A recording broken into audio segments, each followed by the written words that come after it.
아스완의 편안한 리조트에서 푹 쉬고 좋은 역사적 체험도 했던 우리는 이곳의 여행을 도와주었던 여행사의 도움으로 룩소르 여정도 미리 선택할 수 있었습니다.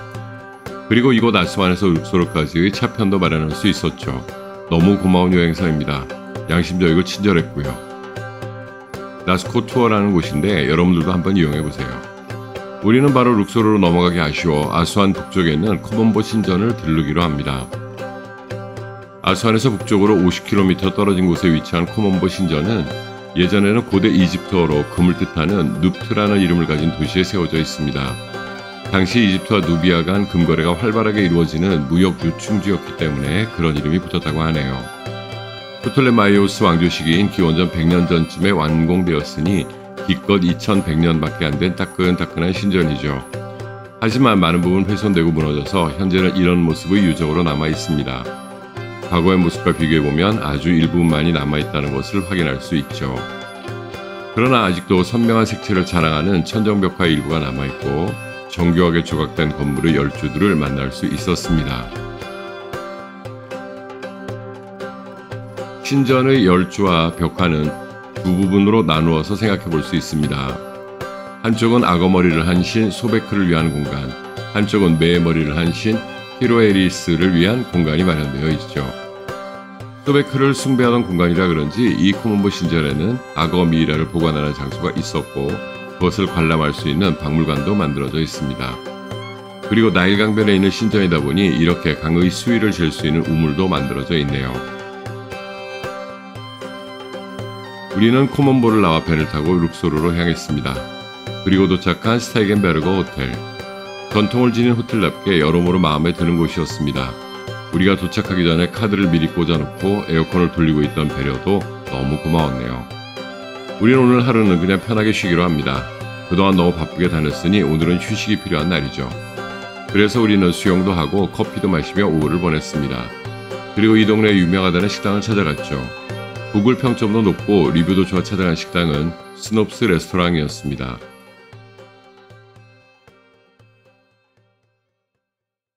내부는 다소 원색적인 인테리어로 가득합니다. 한편으로는 파리의 무랑 루슈를 본탄 것으로도 느껴졌네요. 하지만 칙칙한 상황만 접하다가 이런 원색을 만나니 묘한 반가움도 있었습니다.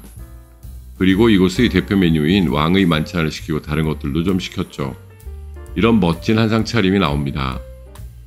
정말 다양한 메뉴들이 포함되어 있었고 촛불까지 켜서 서빙돼서는 분위기도 고조시켜 주었습니다.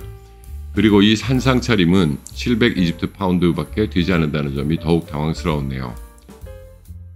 여기에 몇 가지 음식들도 맛보고 싶어서 따로 시켜서 만찬을 시작합니다.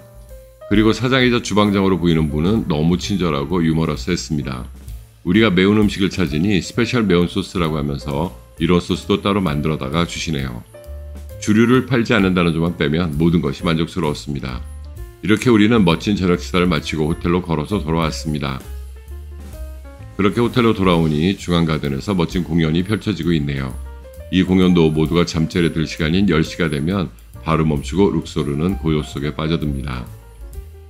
그리고 우리는 새벽에 일어나 열기구를 타러 갑니다. 새벽에 아직 잠이 깨지 않았을 우리를 위해 커피도 한 잔씩 나누어 주네요. 저는 여행을 갔다가 열기구를 탈 수 있는 기회가 있으면 꼭 타는 편입니다. 내가 여행하는 곳을 새로운 시각으로 보게 해주니까요. 그래서 드론을 날릴 수 있는 곳이면 드론도 꼭 가지고 다닙니다. 이른 시간임에도 많은 사람들이 열기구를 타러 나왔네요. 이해되는 바입니다. 새벽에 나가서 열기구를 탄 채 맞이하는 일출은 또 다른 감동이 있으니까요. 튀르키예의 카파도키아에서 탄 열기구도 좋았습니다. 지나치게 옵션가가 비쌌다는 것만 빼면 만족스러웠죠.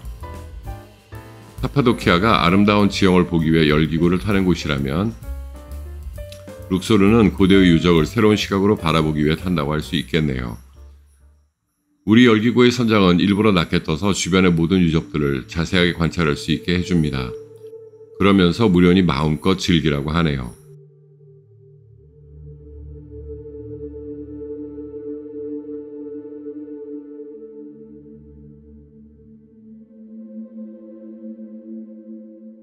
하지만 제 마음은 조금 조바심이 납니다. 높이 올라야 제대로 된 일출을 감상할 수 있으니까요.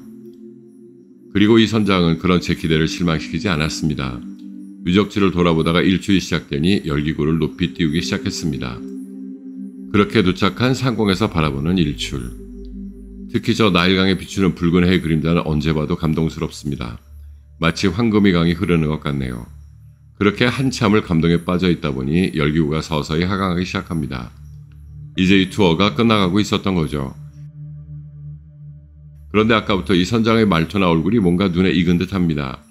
그렇게 기억을 반추해보니 제가 7년 전에 왔을 때에도 이 선장이 운전하는 열기구를 탔었네요. 너무 반가운 마음에 그 사실을 이야기하고 함께 사진도 한 장 찍었습니다. 그리고 우리는 나일강을 가로질러 호텔로 돌아와 아침 식사를 합니다. 세겐베르그 호텔은 우리가 이번 여행에서 만난 가장 다양하고 맛있는 주식을 준비해 주었네요. 그래서 우리는 또 열심히 먹습니다. 든든하게 먹어줘야 오늘도 무탈하게 여정을 마칠 수 있을 테니까요.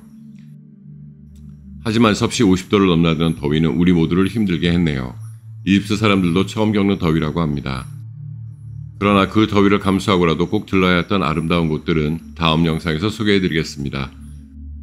룩솔에서 만난 소중한 경험들을 모두 담으려니 영상이 너무 길어질 것 같아서 두 편으로 나누었습니다. 다음 편에는 룩솔의 진면목을 소개해드리겠습니다. 최현생이었습니다.